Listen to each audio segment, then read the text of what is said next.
Hello everyone and welcome to Friday, December the 18th. It's the Global Sports Channel radio show and we're here to tell you everything that's been going on in sport this week and that's coming up over the weekend.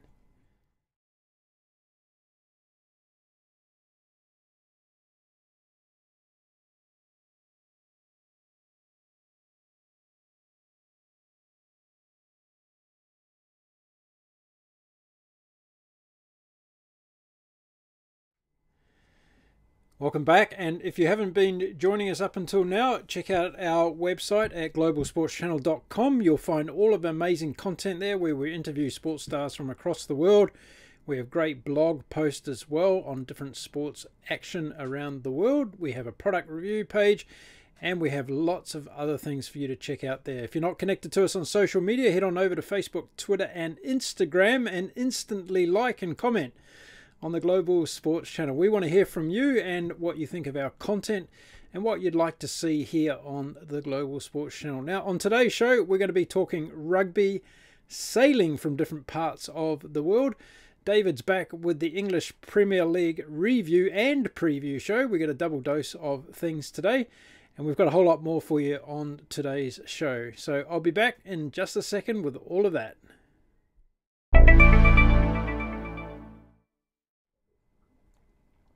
Okay, so let's get into the show, and today we're going to kick off with Rugby Union, and it's not because of any games that are being played at the moment. No, there's been a big announcement during the week, and it's actually one of the people on the field that doesn't always get the recognition for the right reasons, and that is the referee, of course. And this week, Welshman Nigel Owens has retired from all international rugby, and he's actually refereed 100 internationals, the leading international referee of all time and a great guy as well. And as you'll see in this little clip, Nigel talks about his time in Rugby Union and some of the memories along with what he's planning on doing after he steps away from the game.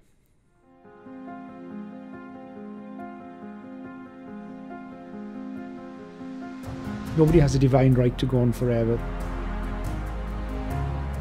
There comes a time where there's time to move on. So, you know, the refereeing at the test match level will come to an end now. That France Italy game was my last. To go out on 100, I think is something, you know, that is worth doing, I guess, if you're choosing a time to go. I'm not going to be around for 2023. I don't want to be around for 2023, so you know, the test match refereeing is going to come to an end. I still hope to referee in the Pro 14 and locally in Wales, you know, this season and maybe next as well. I certainly will be refereeing the community game. I'll still, you know, go and referee some junior clubs on a Sunday morning or school games on a Wednesday afternoon or even some club games or something throughout the season, you know, to put something back into, because I think it's hugely important when you're very, very fortunate to get so much out of something. That it's hugely important that you give something back into it as well. I'll be hopefully going in to do a role with coaching some of the young referees, some very talented young referees that we have here in Wales. So that is something I'm quite excited about. Reaching the 100 caps has been a bit of a milestone. I haven't refereed to reach milestones, but obviously when those milestones happen, like, you know, when you get your first cap is something special, and then I remember getting my 50th cap out in Dublin. It was actually Brian O'Driscoll's last game for Ireland in Dublin. So that was something special. And then obviously as the years gone by, then the World Cup, and then came out, you know, the World Cup into the Six Nations. And I probably was looking then to call it a day, probably around that time. And all of a sudden, you're on 98 test matches after the Six Nations. Thankfully got another 2 games and reached that milestone. So it is something I'm proud of, yeah. But more importantly, you know, I've made my family and community proud as well, which I think is more important, really, to be honest. You know, when people ask me, oh, difficult question for you, you know, Wales in the final, are you refereeing it? It's not a difficult question, it's an easy question. You know, my country in the final. Because, you know, I was there in 2011 watching the semi-final where, you know, we were so close to winning. To me, that would have been the same in 2015. You know, the next best thing, I suppose, was to get a referee there. So, and you know, it was a privilege and honour to be there to represent my country and my community, and you know, everybody involved in refereeing and Welsh rugby as a whole. The village that week was just unbelievable. It was just like a carnival week there. There was something on every day. The club was packed out every night. There were people driving from Pontypridd, from Pontypool, Merthyr, from Aberystwyth, down from Cardigan. There were people driving to Manicerrig to see, you know, where I was from and to go to the club because it had been on Heno that week and on the news and stuff. And it was unbelievable. And then what it meant for my community and my dad in particular was something, you know, very, very, very special. And the only thing I do regret is I couldn't be there with them to enjoy it all. Unless you are allowed to be yourself and happy to be yourself, there's no way you can enjoy what you're doing, enjoy life, and be the best at what you can be. And to me, that's hugely important. That, you know, we're all treated the same. That nobody's treated different. You know, you're judged on the content of your character and the person that you are, and nothing else. You're not judged on the colour of your skin, your sexuality, your religious beliefs, or wherever you come from. You know, everybody should be given the same opportunity and treated the same. It did hinder my life growing up and put me in a very, very dark place for quite a long period in my sort of early mid-20s. But having got a second chance and allowed to be who I am, I think it's hugely important that everybody gets that opportunity. And to me, one of the most important values and ethos of rugby union is the value of respect. And I think one thing that today's society lacks is respect. Rugby, I believe, upholds a tradition and value of respect better than any other sport in the world. Rugby can't take the moral high ground. There's a lot of things that rugby can improve and need to do better. But one thing is certainly does lead on is inclusiveness and diversity and fair play and equality for all. And that is something I'm very proud to be part of rugby, who certainly do lead the way in that, I believe. Well, Sam? Yeah, good, thanks. Good Christmas? Yeah, good. Old man right there? What I would tell, you know, any young people, particularly players who, you know, have ambition of being at the international stage and don't quite make it for whatever different reasons, sort of, you know, their ability levels out.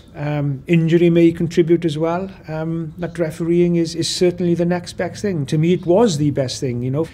I wouldn't change one thing, you know, from travelling all over the world for the best part of the last 20 years in being involved in some of rugby's greatest occasions. You know, a small part of it, but yet again a part of it. And you know, you can be a part of that if you take up the whistle. And we are here to support you in doing that. And you won't regret it. It's got to be something you enjoy. It's got to be something in you. You know, there's no point you think, well, I'm going to give refereeing a go if you're not passionate about it. And it's because some people, it's just not, they just can't do it. You know, they haven't got the patience. Some of them haven't.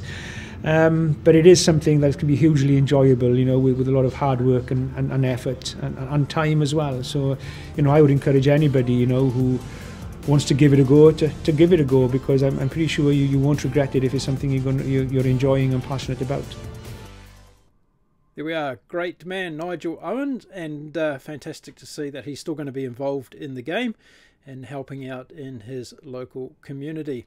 Now, this week's been another huge week for sailing across the world. There's two major events going on at the moment. The first one is the Vendee Globe, and let's catch up with the latest callings from there. There's been a heck of a week this week because we've had other boats getting damaged, we've had change in leader, and we've even got someone who's running towards a Australian island to make some repairs this weekend. So let's find out what's going on in the Vendee Globe.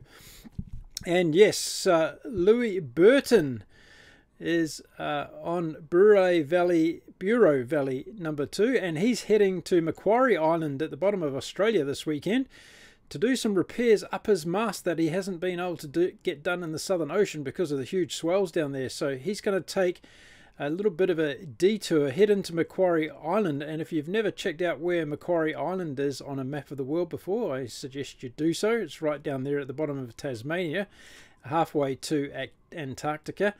And it's only 15 miles long, this island. It's inhabited by about 20 or 40 researchers who are there studying the penguin community that is very active, and it's actually one of the biggest penguin communities on an island in the world down there on Macquarie Island. So Louis Burton's going to be taking his boat into behind the island, away from the big swells that are rolling through the Southern Ocean there at the moment. And he's going to try and repair his boat because he's been disadvantaged in the last 2 weeks and he's been dropping down the leaderboard. He's got a very fast boat, Louis Burton. He was up into second place in the race there for a while. So I think it's a great idea that he thinks it's going to take him around about 5 hours to rejoin the race. But he's going to have a boat back to 100%. And with what's going on in the front of the race at the moment, it's anybody's guess what's going to happen in this incredible race, the Vendee Globe. So during the week, we had Thomas Riant, who actually had a mishap in the beginning of the race where he had one of his foils got damaged. Well, he woke up the other morning and the front end of his boat in the bow compartment was full of water. Yes, there was water rushing in, or so he thought. But actually what had happened during the night was a big swell had unhinged his hatch in the forward compartment and the waves had been crashing in. So it wasn't actually a problem with the boat's hull or anything. It was actually a hatch that had come open, and the huge waves they're experiencing down there in the Southern Ocean had started to pour into the boat. So Thomas Riant got on his pump working, got all the water out, and he's now being able to rejoin the race at full speed after being slowed down a little bit because of that mishap. We also had Charlie Dallin on board Apivia during the week run into some problems, and he seems to have fixed those. He's back up to speed now, and he's racing after Yannick Besthaven on Matricock, who's taken over the lead in the last few days. And Yannick is doing a fantastic job aboard his boat. He's been a real steady Eddie during this race and hasn't seemed to run into too many problems. And he's got a 120 nautical mile lead as we're talking right now over Charlie Dallin in second place. Thomas Riant is in third place. And then the group we had behind those guys has actually dropped off quite a bit. They're back to about 400 nautical miles behind now. They got caught out of a weather system and a high pressure system came through and basically flattened the seas out, and the wind died off a little bit. So they've been trying to find some lower depressions to get into to catch up to the leaders.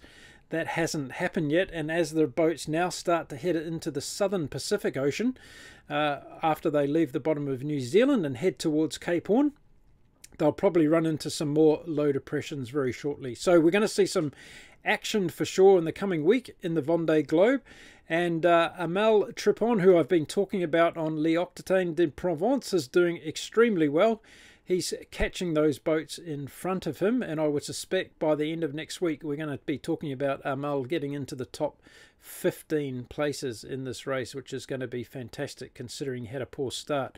The other one we've been keeping our eye on is Jeremy Biu on board Chirel, who's also doing very well. Jeremy is now up to position number 21 after being right at the back of the fleet, and in fact starting the race again 9 days after the race had gone off. And Jeremy has done an amazing job, and for me so far in this race he's one of the heroes, because being able to catch up the entire fleet again when he's been sailing by himself out there, he's now amongst the bottom or the back end of the fleet, and he's making his way through those boats. So now that he's in 21st, he's got to go hunting the boats in front of him. He's about 400 or 500 nautical miles behind the next group.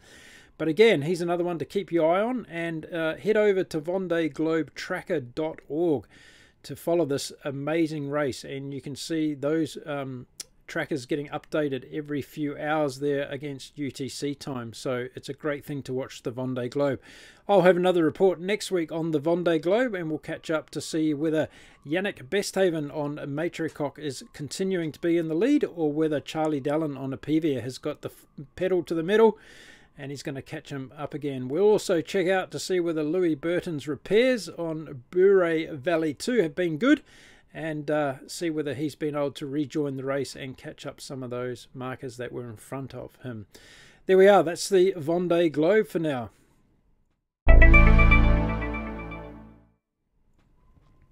Now, the other big sailing event that's got underway this week is in Auckland, New Zealand, and it's part of the America Cup series that's beginning. And the first racing regatta we have in the series is called the Christmas Races.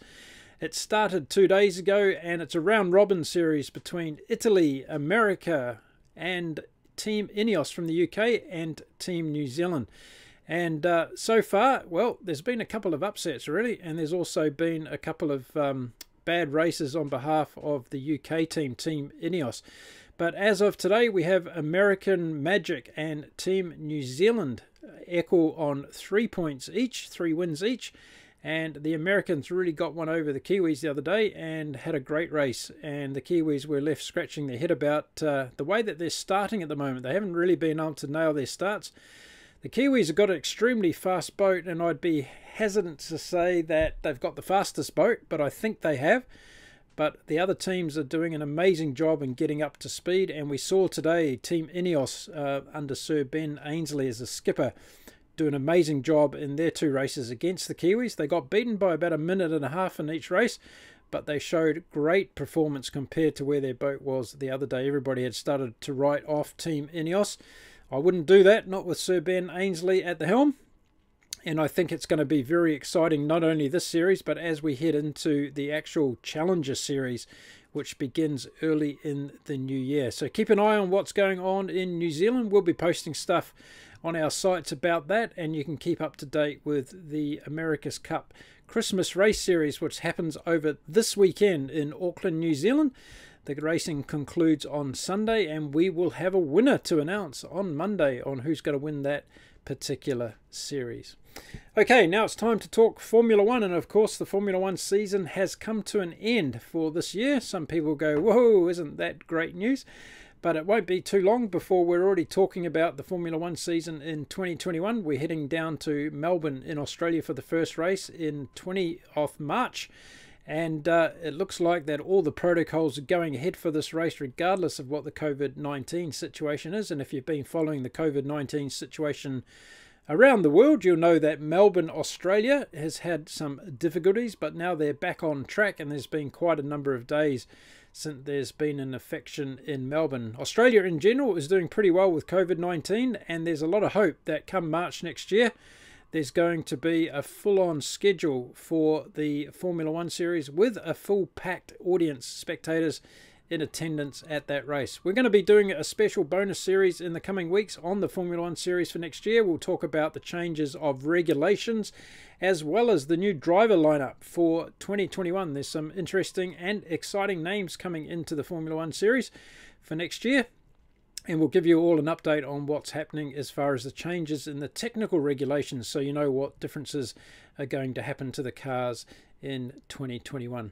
Okay, there we go. Now it's time to check out on some English Premier League. And as I said at the top of the show, David has got a preview and a review show for us. There's lots of games going on over there in the UK at the moment, and David's been trying to keep abreast of them all. David, how are we going? Over to you, mate. Thanks very much, Mark. Welcome everyone to the Global Sports Channel's Premier League preview and Premier League review show doubleheader special edition this week. I'm your host, David Barbash, at the Global Sports Channel. You can follow us on Twitter, Instagram and Facebook, and you can get your free membership trial subscription, globalsportschannel.com. Let's dive right into the 3 days this week. We had games for week 13, starting off on Tuesday. First game was Wolves against Chelsea. Wolves playing host to a visiting side, Frank Lampard's side coming in, slight hotter side than Wolves in the last 5 games, but both having played pretty well recently. First to take or draw blood was Chelsea in the 49th minute. Olivier Giroud hitting the bottom left corner of the goal with a beautiful strike. Chelsea were 1-0 up. 66 minutes, Daniel Podence equalised for Wolves. And right into injury time and extra time at the end of the game in the 95th minute, Pedro Nieto seals the deal for 3 points for Wolves. And even without their star man, Raul Jimenez, out with the skull fracture, they move up to 10th position. Chelsea slipped down to 7th place. Second game on Tuesday was Man City, the Citizens, playing host to West Bromwich Albion. And they had the dominant possession. They had 77% possession in the game. They went up in the 30th minute by Gundogan, putting them ahead. I was a little bit surprised, despite the frequency of fixtures over the holiday period, that they rested on the bench Ferran Torres, Bernardo Silva and Rio Mahrez.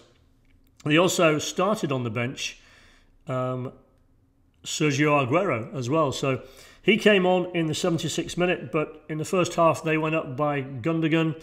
And right before half-time in the 43rd minute, unfortunately, Ruben Diaz scored an own goal and equalised for West Brom. Despite 18 shots on goal for the citizens of Manchester City, it looks like now Pepe Guardiola's side, 77% possession, and all those shots on goal could only manage a point, and it looks like they have points to make up if they're trying to get back into the top 6. Arsenal on Wednesday were the first game up. They played host to Southampton, a pretty even game. Despite 65% possession for Southampton, 11 shots on goal for Southampton, 7 for Arsenal. 18th minute, Theo Walcott puts the Saints up. The Gunners had it all to chase. In the 52nd minute, Aubameyang equalises for Arsenal, but only 10 minutes later, Gabriel was sent off. I've said this so many times lately, the discipline is lacking for Arsenal, and I think it has to be stamped out, this unruly discipline, or lack of discipline I should say. 7th red card this season in only 13 games for Arsenal. It's not good enough. They end up with a 1-1 draw. Mikel Arteta needs to take stronger hold of his team and players. Leeds United, my team, were next up. What a great game against Newcastle United. However, Newcastle started off brighter. They took advantage of a marking error in the Leeds defence. Alioski didn't pick up his marker in the 26th minute, and Hendrick made them pay. Newcastle 1-0 up. A few minutes later, Patrick Bamford in the 35th minute equalises for Leeds United, and he joins a lot of the top scorers, having scored 9 goals in the season so far for Patrick Bamford. So looking good for Patrick. Rodrigo in the 61st minute with a spectacular header runs into a beautiful 1-2 and a beautiful cross in the 1-2. Comes back to him and he buries a header from some distance into the right corner, and it's 2-1 Leeds. That only lasts 4 minutes. Another lack of discipline in the heart of the Leeds defence. Another set piece. Giving up a goal to Newcastle. Ciaran Clark equalising for Newcastle in the 65th minute. However, goals by Stuart Dallas in the 77th minute. The 4th goal for Leeds by Alioski in the 85th minute. And in the 88th minute, an absolute cracker goal of the game. One of the goals of the season for Leeds by Jack Harrison. An absolute beautiful curler into the right-hand top corner from distance. And that sealed the deal for Leeds. 69% possession and a 5-2 win. And that moves them up in the table. Leicester went up next, playing host to Everton. Everton, 7 shots on goal to 6 for Leicester. Everton took control in the 21st minute, Richarlison scoring the first goal for them. They sealed the deal in the 72nd minute, Mason Volgate taking all 3 points for Everton. Fulham were up next against Brighton, a tepid affair. 8 shots for Brighton, 7 shots for Fulham. It ended up a 0-0 draw. Both rooted towards the bottom of the table. They need to start picking up points. However, the next game was Liverpool playing host to Tottenham Hotspur. And this was a fun game to watch. 11 shots on target by Liverpool and only 2 shots on target, for Tottenham Hotspur. And first to strike was Mo Salah. He put Liverpool up in the 26th minute. 33rd minute, Son, another top scorer in Son. Both Salah and Son are on fire for the first 13 games of the season. It was 1 apiece. It looked like it was going to finish up that way. And then in the 90th minute, Bobby Firmino, the hero for Liverpool, they take all 3 points, setting off a celebration on the sideline. Jurgen Klopp going completely bonkers, really drawing the ire of Jose Mourinho. They had words on the sideline. It really, Klopp couldn't contain his frustration, and couldn't contain his excitement, and Jose Mourinho couldn't contain his frustration, but that went for naught because they left Anfield, Tottenham did, with no points. Last game on Wednesday night was West Ham playing host to Crystal Palace. Crystal Palace, they went ahead by Christian Benteke in the 34th minute. In the second half, Sebastian Haller equalised for West Ham, and it stayed that way. Christian Benteke sent off in the second half in the 70th minute with a red card. It stayed one apiece, and we moved on to Thursday's games. 2 games today. Aston Villa playing host to Burnley.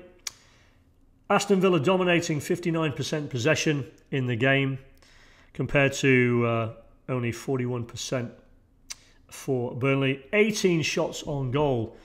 That's right. Aston Villa, 18 shots on goal.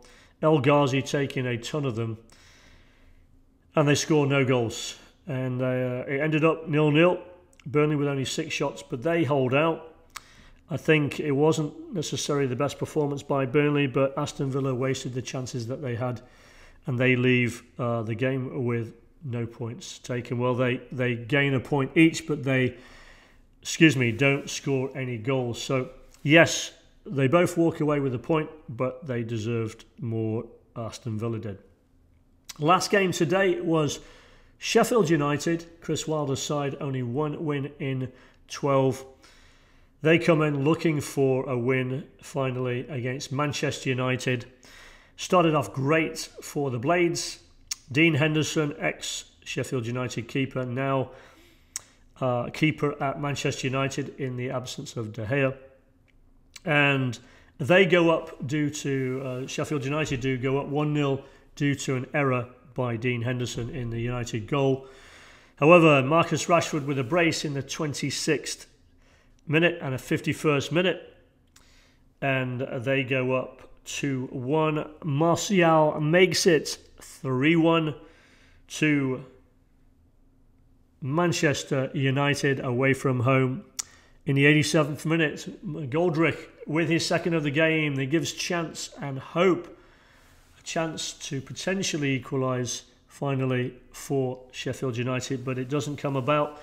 Sheffield United 1 point, in 13 games, a Premier League record, unfortunately, for them. Let's look ahead now to previewing the games coming up. We've got on Saturday, we've got Crystal Palace at home to Liverpool. I predict a draw in that one. I think Liverpool away from home has a stronger record. Crystal Palace have a stronger record. They do fairly well against Liverpool when they play them at home. I'm going to go with a surprising prediction of a draw in that one. Southampton at home to Manchester City. You would think Manchester City, but I think on paper they've been giving up some questionable goals at the back. Southampton look pretty good at home, so I'm going to go with a surprising Southampton win. I'm going against the grain with some surprising predictions this week. I normally would go with a draw, but I'm going to actually go with a Southampton 3 points win against Manchester City. Next game up is Everton at home to Arsenal. Arsenal on a poor streak. Everton starting to look like they have some signs of revival in them. I'm going to pick an Everton win. Newcastle are next at home to Fulham. I'm going to go with a Newcastle home win. I think Newcastle look better at home than they do away from home. Fulham look better at home than they do away from home. So Newcastle prediction of a win there. And then on Sunday, the 3 games are Brighton Hove Albion at home to Sheffield United. I'm going with a Brighton win there. And then we have Tottenham next up, one of the games of the week, at home to Leicester. I'm going to go with a Tottenham win at home. I think they look better at home. Manchester United, with one of my games of the week, is at home to Leeds United. Leeds have a better record so far this season away from home, and Manchester United have a better away record for them. So I'm going to go with a Leeds upset away from home against Manchester United. And finally, the last game of the week is West Bromwich Albion at home to Aston Villa. I'm going to predict a draw in that one. I think it'll be a close game. It could go Aston Villa's way, but I think West Brom are playing better football in the last few games. So I'm going to go with a draw in that one. Those are my predictions for week 14. Thank you for tuning in. Have a wonderful rest of the week. Hope you're gearing up for the Christmas holidays. Whoever celebrated Hanukkah, I hope you had a wonderful holiday and happy Hanukkah. And make sure that you be kind to your fellow human beings. Be compassionate. Remember, there is no finish line, and we appreciate you tuning in. We'll see you soon. Excellent. Good work, David. And you're going to have another wrap for us on Monday as well in the show, and give everybody a rundown on who the winners and grinners were from the English Premier League over there. Now, today we've got to talk about also a little bit about doping cases in sport. There's been a big announcement today by CASA, the Court of Arbitration into Sport, has made a ruling that the original ban by the World Anti-Doping Association, WADA, has been reduced on the country of Russia. If you haven't been keeping up with world sport, you probably won't know then that the Russian Federation was banned for 4 years by WADA for a very complex and sophisticated doping program across its entire sports network.